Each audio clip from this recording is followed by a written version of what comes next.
नमस्कार दोस्तों, रियांस झारखंड अपडेट में आपका स्वागत है। तो यदि मेरी वीडियो आप सभी पहली बार देख रहे हैं तो मेरे वीडियो को शेयर करें और मेरे यूट्यूब चैनल को सब्सक्राइब करें, लाइक कमेंट और शेयर करना ना भूलें। तो चलिए हम आज जानते हैं झारखंड के दो बड़ी खबरों को जो हम सबके लिए फ़ायदेमंद हैं। तो चलिए देर न करते हुए हम वीडियो की ओर चलते हैं। सुनवाई हाई कोर्ट ने नियुक्ति पर 28 अगस्त 2025 को लगाई गई रोक हटाई। महिला पर्यवेक्षिका परीक्षा 2023 की 444 अभ्यर्थियों की नियुक्ति का रास्ता साफ। महिला पर्यवेक्षिका प्रतियोगिता परीक्षा 2023 के 444 पदों पर चयनित अभ्यर्थियों की नियुक्ति का रास्ता साफ हो गया है।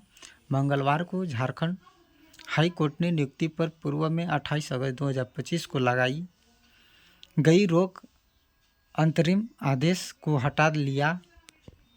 कहा कि सभी नियुक्तियां इन याचिकाओं के अंतिम फैसले से प्रभावित होंगी तथा अभ्यर्थियों के नियुक्ति पत्र में भी इसका जिक्र किया जाएगा। साथ ही कोर्ट ने सभी रिट याचिकाओं को आगे की सुनवाई के लिए एकल पीठ में भेजने का निर्देश दिया। उक्त फैसला चीफ जस्टिस एम.एस. सोनक और जस्टिस राजेश शंकर की खंडपीठ ने सुनाया। खंडपीठ ने अपने फैसले में कहा है कि महिला पर्यवेक्षिका कैडर का सृजन तथा वर्ष 2019 के नियमावली सही है तथा संवैधानिक है। यह मामला स्वतः संज्ञान लेने के लिए फिट नहीं है। पूर्व में 19 मार्च को खंडपीठ ने मामले में सुनवाई पूरी होने के बाद अपना फैसला सुरक्षित रख लिया था। सुनवाई के दौरान राज्य सरकार की ओर से महाअधिवक्ता राजीव रंजन ने पक्ष रखते हुए खंडपीठ को बताया था कि संविधान के अनुच्छेद 15(3) के अनुसार राज्य सरकार को अधिकार है महिलाओं और बच्चों की कल्याणकारी योजना का लाभ देने के लिए एक अलग कैडर महिला को लेकर बना सकता है, क्योंकि इस पद के लिए टारगेटेड ग्रुप महिला, गर्भवती महिला, नवजात शिशु को जन्म देने वाली महिला आदि ही हैं। इनका कार्य महिलाओं से जुड़ा हुआ है। देश के कई ऐसे अन्य राज्यों में भी इसी तरह की व्यवस्था है। मामले को एकल पीठ ने खंडपीठ में भेजा था। जस्टिस आनंद सेन की एकल पीठ ने संबंधित रिट याचिकाओं पर सुनवाई के लिए हाई कोर्ट की सक्षम खंडपीठ में भेजने का निर्देश दिया था। एकल पीठ ने क्या कोई पद 100% महिलाओं के लिए आरक्षित हो सकता है या नहीं, इस विषय को लेकर एकल पीठ ने मामले को भेजा था। आगे हाई कोर्ट ने याचिका निष्पादित की। जेएससीसी को 4 हफ्ते का समय। आगे झारखंड हाईकोर्ट को जस्टिस आनंद सेन की अदालत ने प्रशिक्षित सहायक आचार्य कक्षा 6 से 8 के सामाजिक विज्ञान विषय के नियुक्ति को लेकर दायर याचिका पर सुनवाई की। मामले की सुनवाई के दौरान अदालत ने प्रार्थी और प्रतिवादी जेएसएससी का पक्ष सुना। सुनवाई पूरी होने के बाद अदालत ने याचिका को निष्पादित कर दिया। अदालत ने प्रार्थी को निर्देश दिया कि वह जेएसएससी सचिव के समक्ष अदालत के आदेश के साथ सभी दस्तावेज सहित स्कोर कार्ड जमा करे। जेएसएससी सचिव 4 सप्ताह में प्रार्थी के दावे की जांच कर आदेश पारित करेंगे। यदि प्रार्थी के मामले में किसी तरह की त्रुटि नहीं पाई जाती है तो नियुक्ति की अनुशंसा की जाए। इससे पूर्व प्रार्थी की ओर से अधिवक्ता अमृतांश वत्स ने पक्ष रखा। उन्होंने अदालत को बताया कि प्रार्थी एसी कोटि का है, इसे अपनी कोटि में 230 अंक प्राप्त हुआ। एसी कोटि का कट ऑफ 151 है। उल्लेखनीय है कि प्रार्थी सीमा लता ने याचिका दायर की थी।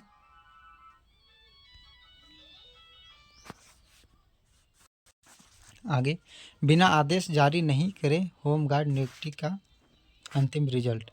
झारखंड हाई कोर्ट के जस्टिस आनंद सेन की अदालत ने गोड्डा जिला में होमगार्ड बहाली को लेकर दायर याचिका पर सुनवाई की। अदालत ने पक्ष सुनने के बाद राज्य सरकार को जवाब दाखिल करने का आदेश दिया है। कहा है कि अदालत के आदेश के बिना होमगार्ड नियुक्ति का अंतिम परिणाम जारी नहीं की जाए। अगली सुनवाई के लिए अदालत ने 4 सप्ताह बाद की तिथि निर्धारित करने को कहा। उल्लेखनीय है कि प्रार्थी सिकंदर मुर्मू ने याचिका दायर की है। उन्होंने गोड्डा जिला में होमगार्ड बहाली प्रक्रिया को चुनौती दी है। आगे, जेपीएससी और जेएसएससी को लिखित पक्ष दायर करने का निर्देश। झारखंड हाईकोर्ट ने जेपीएससी और जेएसएससी को संबंधित विभिन्न प्रतियोगिता परीक्षाओं में अभ्यर्थियों की जाति प्रमाण पत्र रद्द करने के मामले में दायर अपील याचिकाओं पर सुनवाई की।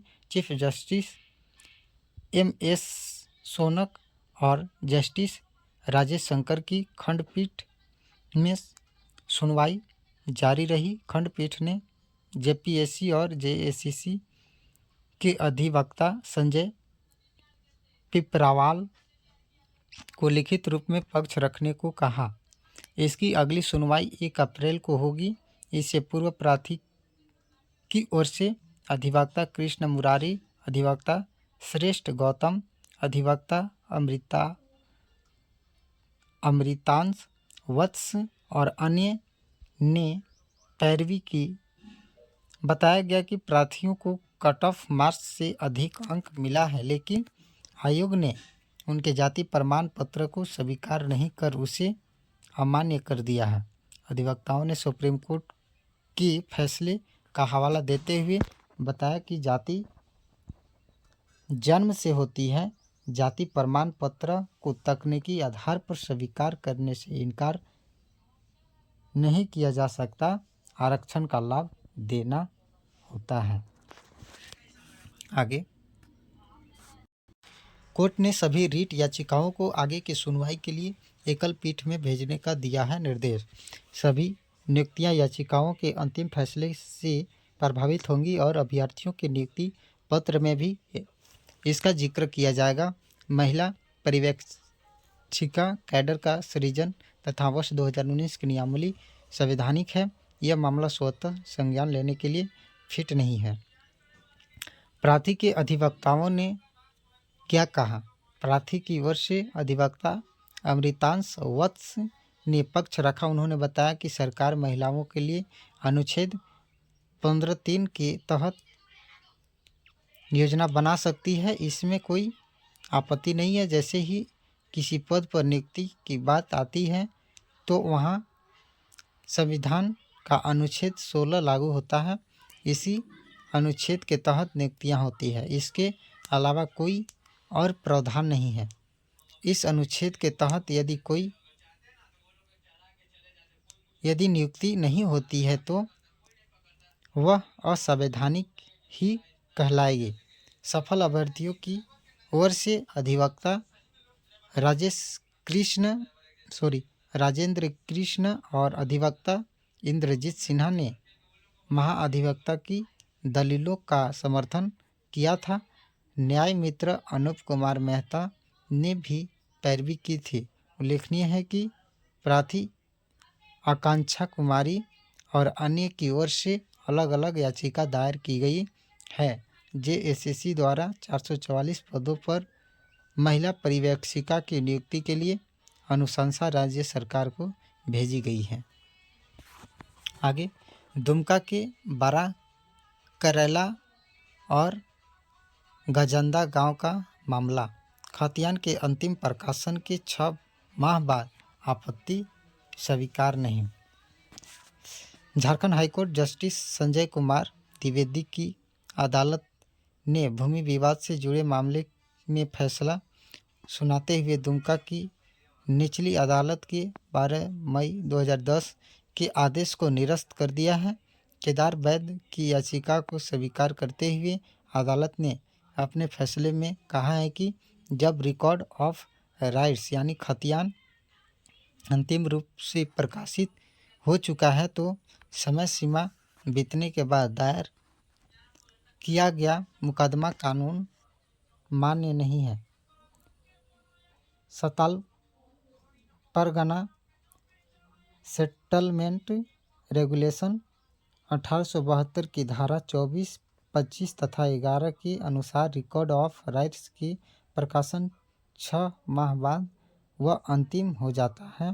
इसके बाद बिना नई बंदोबस्ती अथवा राज्य सरकार की अनुमति के उसे चुनौती नहीं दी जा सकती है। उल्लेखनीय है कि प्रार्थी केदार वैद्य ने रिट याचिका दायर की थी। क्या है मामला? यह मामला दुमका जिले के 12 करेला और गजंदा गांव की ज़मीन से जुड़ा है। केदार वैद्य की माता के नाम पर ज़मीन का खतियान वर्ष 1998 में प्रकाशित हुआ था। प्रतिवादी लोबिन मांझी एवं अन्य ने वर्ष 2006 में एक टाइटल सूट दायर किया। इनमें जमीन पर अपने अधिकार और कब्जा की मांग की गई। कानून के अनुसार रिकॉर्ड के अंतिम प्रकाशन के 6 माह के अंदर ही आपत्ति की जाती थी। समय सीमा बीतने के काफ़ी समय बाद उसे चुनौती दी गई थी। इस तरह की मामले हाईकोर्ट से निकल कर के आई हुई है। तो चलिए हम फिर से आप सभी के बीच नेक्स्ट वीडियो मिलते हैं। ऐसे ही टॉपिकों के साथ जुड़े रहने के लिए हमारे यूट्यूब चैनल को सब्सक्राइब, लाइक, कमेंट और शेयर करना ना भूलें। धन्यवाद।